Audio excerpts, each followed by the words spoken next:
Hi, this is Anne Ellis here. Locks asked me to share some reflections. First, I wondered if you had actually seen Stacey's devotional just recently. Great devotional. I just really want to encourage you to have a listen to it because she talked about how God needs to be the centre of our life. And I think that during this time, I've been really reflecting on the amount of information overload that we have had coming through and how there is so much people's truths out there and really hard to know what is the real truth. In 2 Corinthians, Apostle Paul talks about how he has a godly jealousy for the church, the Corinthian church. But he was really concerned because he had wanted to present the church like a bride to, a pure bride to their husband, Jesus. But he was so concerned that they'd been beguiled like Eve and had moved away from their pure devotion to Christ. And this was really all around the fact that they were listening to false teaching. And I think, gosh, we have so many teachers out there, so many great preachers and teachers, but also the Bible talks about how there will be in the end times lots of false teachers and a lot of people listening to exactly what they want to hear, to have their own ears tickled.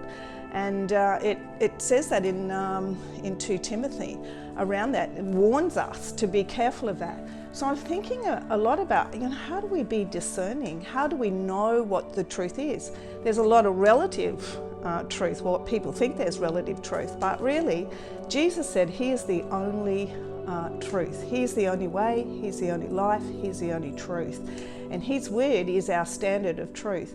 So, a lot of professionals will tell you that if you want to know what the real deal is, and the difference between a fake and the real thing, you need to study what's real. And so from that, a reflection for me is we really need to know God's word. We really need to know what the truth is, and not just to accept what everyone else is saying as truth, but to be the kind of people that go back and search out the truth for ourselves. Find out for yourself, is what someone is saying the truth? Like in the Bereans in Acts 2, they were those kind of people that would check what Paul was saying and go, well, is he telling us the truth? And so they would search out the scriptures daily. And I feel like, oh God, we really need to be those kind of people that will search out the truth. So easy to be deceived. And I've been looking even at my own life and going, God, where have I been deceived? Asking him for that gift of wisdom and discernment. There is a gift in the Bible about, Jesus says that you can have discernment. He expects all of us to be discerning, but there's a special gift, and I really want to encourage you to seek God for that gift of discernment so that you can know the difference between good and evil. That, as the times go on and as, the world gets a bit darker, we need to have that real clarity about what truth is. So, just want to encourage you in that. I want to encourage you to be seekers of the truth, have a hunger and a passion for truth, and to come back to that real simple devotion to Christ.